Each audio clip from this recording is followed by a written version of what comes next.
Et on se rejoint pour une nouvelle vidéo avec un nouveau projecteur. Alors lui c'est le Leilatang V95. Voilà, ils m'en ont envoyé 3. Le premier, le K1, qui était plutôt pas mal. Ensuite j'ai eu, je sais plus comment il s'appelle, V65, je sais plus, V95. Donc là on va le déballer comme d'habitude. Hop, alors je vais partir hors champ parce que sinon je vais tout casser.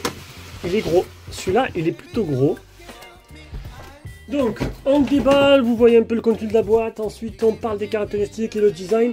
Donc V95, c'est un projecteur plutôt classique. Et après on part directement dans la salle de projection. Donc on aura, on a l'air d'avoir ça autofocus électrique. Ça, dans la télécommande, voilà, avec les boutons là, ça a l'air d'être autofocus électrique. Ben, c'était comme ça sur le K1 en tout cas. Le chargeur, c'est un chargeur à tête de Mickey là. Non, c'est pas tête de Mickey, à 3 têtes, à 3 trous. C'est pas le chargeur comme d'habitude, les petits chargeurs d'habitude. Chargeur anglais ça, si je me trompe pas, si je dis pas de bêtises. Qu'on trouve sur les PC aussi. Le câble HDMI et un câble RCA.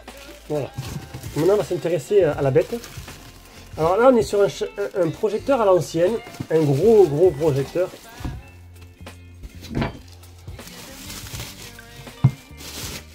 Voilà, on a bien la marque Leilatang. Je vais peut-être défaire ça parce qu'on voit rien du tout. Voilà, Leilatang. Donc on a vu le contenu de la boîte. On va maintenant changer de position et puis on va reprendre la vidéo. Allez, on va s'intéresser maintenant à la bête. Donc là, on aura la lentille source LED ici, le port IRC qui fait pour infrarouge pour la télécommande. Alors il y a une autre, alors là c'est une mise au point manuelle, zoom au manuel, enfin mise au point manuelle. Je pensais automatique, je pense que c'est juste en fait des boutons pour avancer, reculer peut-être. On verra ça tout à l'heure à l'utilisation. Haut-parleur ou grille de ventilation. Le port attendez, on va faire un truc magique, on va augmenter la luminosité. Voilà.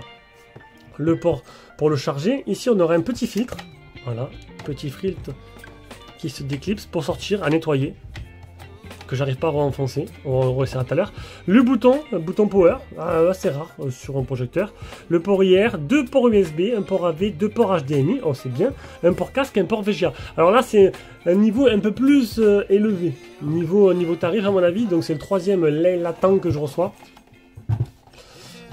Alors là, il est sorti, il ne veut pas remettre. On verra tout à l'heure. Allez, on va maintenant regarder les caractéristiques. Allez, on va directement sur Cdiscount. C'est là que la boutique vend directement ses projecteurs, ses produits. Donc, là c'est bien, les photos professionnelles. Donc c'est un projecteur qui coûte 140 €. 140 €, on est déjà sur une gamme un peu plus intéressante. Même si le K1 était très intéressant. Alors, général, type de projecteur, vidéoprojecteur avec Android TV. Donc déjà, Android TV intégré, c'est plutôt pas mal. Si en plus il est en mode officiel, tu auras Netflix, Amazon et tout, tu n'auras pas besoin d'avoir de clé externe. Il pèse 2,2 kg. Il est donné pour 19 000 lumens. Allez, 19 000 lumens, tac, 19 000 fois 0,04, ça fait 760 lumens NC.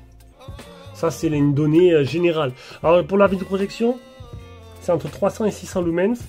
À partir de 600 jusqu'à 1600, c'est plus pour... alors, vidéoprojection de nuit, 300 à 600 en nuit totale. Hein. Si au-dessus de 600, donc de 600 à 1600, tu peux faire en mi-journée. Et en pleine journée, c'est de 1600 à 2005, voilà, en lumens NC. Donc, il est en natif 1080p et supporte les sources 4K. Voilà, donc là c'est plutôt pas mal. Elle a un rapport de projection à 1,8. Il est donné pour 100 000 heures. Donc, on va revenir niveau. Alors là, tu peux le garder. Dans 40 ans, tu l'as toujours ton projecteur. Bon, je pense que tu l'auras plus d'ici là, mais on va dire que voilà. Maintenant, les projecteurs à LED ont une durée de vie presque infinie. Hein. Donc, ça, c'est pour les caractéristiques. Alors, on peut voir, hein, Prime Video, Android et TV intégrés, c'est quelque chose de plutôt intéressant. Voilà, pas besoin de clé. Et si ça marche très bien et que bien sûr c'est inofficiel, ce que je pense, hein, parce que bon, pourquoi pas, on sait jamais, ça peut être non officiel. On verra bien, de toute façon, on va l'essayer de suite. On part de la salle de projection. Et on se rejoint du coup dans la salle de projection pour ce dernier Leilatang, le plus haut de gamme, le plus cher. Et c'est un peu pas droit là, non? Je vais mettre un peu droit. Donc le plus cher et peut-être le plus intéressant. Quoique non, c'est pas vraiment dire que c'est le plus intéressant. C'est le plus gros. Mais c'est celui-là qui a des caractéristiques le mieux, les meilleures caractéristiques. Donc on va déjà écouter le son. Donc on va lancer le sonomètre. Comme d'habitude, tac, sonomètre. Alors on fait une petite partie de silence. Allez, 40-43 décibels à peu près en moyenne. Donc on est sur une image qui est assez lumineuse. Là, j'ai ouvert un peu la fenêtre. Donc voilà, en plein jour, enfin mi-journée, ça pourrait le faire avec les volets un peu fermés. Mais bon, le mieux, bien sûr, c'est dans le noir complet. Allez, on va aller fermer tout ça. Donc on se retrouve sur l'OS. Donc c'est Android soi-disant TV. Alors pas d'Android TV, on est sur un appareil qui n'a pas les licences. On est un peu comme tous les appareils que j'ai eu dernièrement d'une grosse boutique en ligne, où en fait ils n'ont pas les licences et en fait ils essaient de mettre des applications un peu modifiées. Donc on a un Android, on a une possibilité d'ajouter des APK du coup. Donc on a plusieurs applications préinstallées. On a un magasin d'applications qui est tout simplement Aptoide TV, même s'il ne s'appelle pas comme ça. Mais c'est Aptoide TV, on va y retrouver pas mal d'applications optimisées pour la télé. Ensuite, on va bloquer, hop, on va bloquer ça. Là, il y a toutes les applications. Donc, d'origine, j'ai installé juste supplémentaire, j'ai installé Prime Video. Donc, Prime Video est en version Android, pas en version tactile. Du coup, il faut utiliser une souris. Une petite souris que j'ai branchée dessus. Il n'y a pas, c'est dommage, il n'y a pas de bouton souris sur la télécommande. Je regarde encore une fois. Donc, le son, l'image, ça, c'est quoi ? Ça, c'est pour avancer, reculer, remise en arrière, les menus. Dommage. Normalement, on a un bouton souris. Là, il faudra brancher une souris. Sinon, ce qui est sympa, c'est qu'il y a un bouton qui te permet directement de modifier le sens de projection. Ça, c'est plutôt pas mal. Donc, pas de bouton souris. C'est vraiment un manque. Un gros manque. J'aurais aimé. Bon, après, voilà, tu branches une petite souris dessus, et puis voilà. Donc, Prime Video marche, Disney en version Android TV marche, par contre. Et Netflix, c'est une version Android, qui n'est pas Android TV, mais qui marche aussi. Mais il faudra, bien sûr, la souris. Voilà. Donc maintenant, on va aller voir un peu les paramètres. On revient en arrière. Tu as un petit navigateur aussi. Les paramètres, donc, il est déjà tout en français. Ben non, il n'est pas tout en français. Je l'ai mis en français dès le début. Paramètres de projection, tu choisis dans le sens. Zoom infini, là, il est à 100%. 2,80 m de long. Et au niveau de la largeur, on est un peu moins que d'habitude. On est sur une diagonale de 2,30. Alors, correction rapide de l'échelle. Correction en 4 bords. Rapide de l'échelle, c'est tout simplement, vous allez voir, voilà. En fait, les trapèzes, voilà, c'est tout, l'inclinaison. Correction à 4 points, qui te permet, d'ailleurs, on va réduire un peu là, d'avoir l'image la plus rectangulaire possible. Là, il me manque un peu ici à descendre. Voilà, essayer d'avoir un beau rectangle pour la vidéo. Donc là, le truc, c'est que j'ai l'impression que c'est juste, c'est bien rectangulaire, c'est juste que la place, l'endroit où j'ai mis le trépied, qui fait que, bon, elle n'est pas rectangulaire, mais bon, ça, c'est pas très grave. Paramètres réseau, paramètres Bluetooth, gestion des applications, langue des méthodes, date et heure, autres paramètres à propos du projecteur. Donc dans autres, tu as source de signal au démarrage, application de démarrage, mode de mise sur tension, son du clavier, écran de veille, temps d'écran de veille et réinitialisation d'usine. Donc là maintenant on va y brancher la Xbox Series S, on va regarder un petit film, un petit dessin animé et après on va jouer. Donc l'image déjà, rien à dire, elle est belle, elle est lumineuse, elle est nette, il n'y a pas de zone un peu floue dessus. On va changer la source, voilà, il y a deux HDMI, ça c'est plutôt pas mal, si vous voulez mettre deux consoles. Voilà, donc on est sur la Xbox, elle a dû se connecter au réseau normalement, je vais quand même vérifier. Allez, on commence par un petit vice-versa, un petit dessin animé qui met bien en valeur, normalement les rétroprojecteurs. On va écouter un peu le son. Déjà, l'image est très jolie.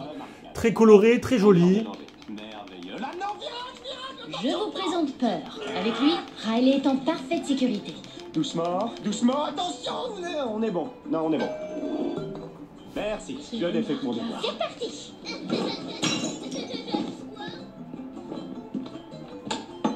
À nous deux. Allez, ouvre la bouche.